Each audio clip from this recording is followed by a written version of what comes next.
Students police കേഡറ്റിന്റെ passing out പരേഡിൽ വിശിഷ്ടാതിഥിയായ മന്ത്രിയുടെ സാന്നിധ്യത്തിൽ ജില്ലാ പോലീസ് മേധാവിയും അഡീഷണൽ എസ്.പിയും സല്യൂട്ട് ചെയ്തത് തെറ്റായി.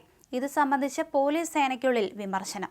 പോലീസ് ഉദ്യോഗസ്ഥരുടെയും വിരമിച്ച ഓഫീസർമാരുടെയും ഗ്രൂപ്പുകളിൽ എസ്.പിക്കും അഡീഷണൽ എസ്.പിക്കുമെതിരെ രൂക്ഷമായ വിമർശനം ഉയരുകയാണ്.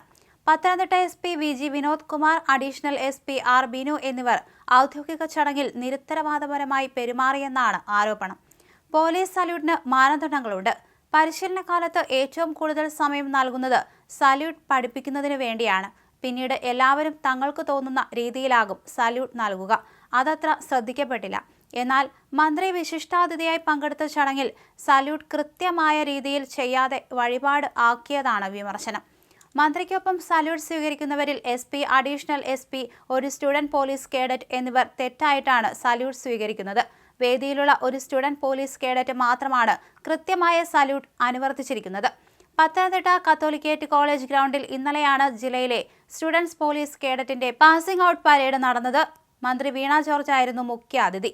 ചൂണ്ടുവിരലിന്റെയും നടുവിരലിന്റെയും ഇടയ്ക്കായിട്ടാകണം സല്യൂട്ട് ചെയ്യുമ്പോൾ പുരുകം വരേണ്ടത്. കണ്ണു മറയുകയും ചെയ്യരുത്. എൻ്റെ കൈകൾ ശുദ്ധമാണ്. എൻ്റെ കയ്യിൽ ആയുധങ്ങളില്ല. ഞാൻ താങ്കളെ ബഹുമാനിക്കുന്നു എന്നൊക്കെയാണ് ഇതുകൊണ്ട് അർത്ഥമാക്കുന്നത്.